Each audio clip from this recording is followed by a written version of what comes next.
27 सितंबर 1986 को अमेरिका के ओहायो शहर में बैलून फेस्ट का आयोजन किया जाता है, जिसमें लगभग एक साथ 20 लाख बैलून छोड़े जाते हैं। पर क्यों? जिस उम्मीद से इन बैलून्स को छोड़ा गया था वो तो कभी पूरा नहीं हो सका, लेकिन इन छोटे बैलून ने कुछ ऐसा कर दिया जिसके बारे में ऑर्गेनाइजर ने कभी सोचे भी नहीं थे। दरअसल ये बात है साल 1985 की। ये वो समय था जब क्लीवलैंड शहर की रेपुटेशन एकदम खराब चल रही थी। शहर एकदम खाली थी और शहर में कोई भी टूरिस्टर नहीं आ रहे थे। तभी एक न्यूज आती है कि डिज्नीलैंड ने अपने 30वां एनिवर्सरी पर 5 लाख से भी ज्यादा बैलून्स एक साथ छोड़कर वर्ल्ड रिकॉर्ड बनाने का दावा किया है। इस न्यूज के बाद पूरी दुनिया में डिज्नीलैंड का बोलबाला होने लगता है और पूरी दुनिया भर से डिज्नीलैंड में टूरिस्टों की सैलाब बढ़ जाती है। यही सब देखते हुए क्लीवलैंड के ऑर्गेनाइजर ने सोचा कि हम भी तुरंत एक बैलून फेस्ट का आयोजन करते हैं, जिसमें डिज्नीलैंड से भी ज्यादा बैलून्स को एक साथ छोड़ेंगे, जिससे यूनाइटेड ऑफ क्लीवलैंड की रेपुटेशन भी सही हो जाएगी और डिज्नीलैंड को बैलून फेस्ट में पछाड़ने के बाद क्लीवलैंड में भी टूरिस्टों की सैलाब बढ़ जाएगी। ऑर्गेनाइजर का प्लान ये था कि हम एक साथ 2 मिलियन से भी ज्यादा बैलून्स को फुलाएंगे और फिर उन्हें एक साथ ही रिलीज करेंगे, जिसके लिए उन्होंने शहर के बीचों बीच एक 250 फीट लंबा और 150 फीट चौड़ा आयताकार ब्लॉक का निर्माण कराया, जो लगभग 3 मंजिला ऊंचा बिल्डिंग के बराबर था, जिसके ऊपर एक जाली लगाया गया ताकि फुलाए हुए गुब्बारे पहले ही ना उड़ जाए। इस काम को पूरा करने में उन्हें लगभग 6 महीने का समय लग गया। शुरुआत में ऑर्गेनाइजर का प्लान ये था कि हम लगभग 20 लाख बैलून्स को एक साथ रिलीज करेंगे, लेकिन बाद में से घटाकर सिर्फ 15 लाख ही रख दिया गया। इतने ज्यादा बैलून्स को फुलाने के लिए लगभग 2500 वॉलंटियर को हायर किया गया, जिसमें ज्यादातर हाई स्कूल के स्टूडेंट भी शामिल थे। इन सभी बैलून्स को हीलियम गैस से फुलाया जा रहा था, जिससे ये बैलून्स उड़कर ऊपर की बनाई जाली में जाकर इकट्ठा हो रहे थे। 2500 से भी ज्यादा वॉलंटियर्स के घंटों मेहनत के बाद आखिरकार सारे बैलून्स फुलकर ऊपर की जाली में जमा हो गए। सारा काम हो जाने के बाद जब बैलून फेस्ट का समय होने ही वाला था कि तभी एक नई मुसीबत सामने आ गई। दरअसल हुआ ये था कि क्लीवलैंड शहर से कुछ ही दूरी पर स्थित एरी झील में पिछली रात एक चक्रवाती तूफान आया था और बैलून फेस्ट से लगभग कुछ ही देर पहले पुलिस स्टेशन में 2 मछुआरों की लापता होने की रिपोर्ट दर्ज कराई गई।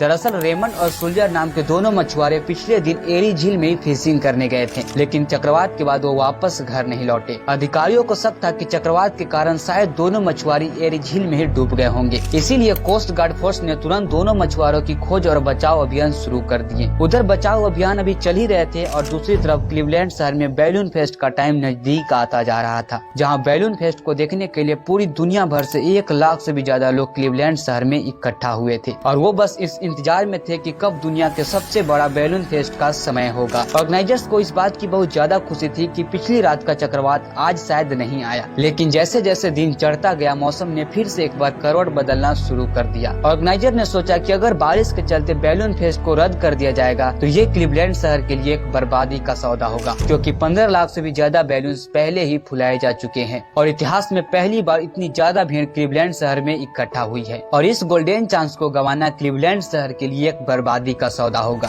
शुरुआत में ऑर्गेनाइजर्स ने बैलून फेस्ट का टाइम दोपहर के 1:50 में रखा था, लेकिन बिगड़ते मौसम को देखते हुए बैलून फेस्ट को पहले ही लॉन्च करने का प्लान बना लिया गया। 9, 8, 7, 6, 5, 4, 3, 2, 1. Here they go.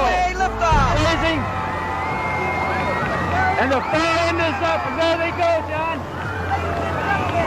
The Guinness Book of World Records has just been broken in Cleveland. Over 1,500,000 balloons going up in the air at this very, very moment. Look at the crowd go. We did it.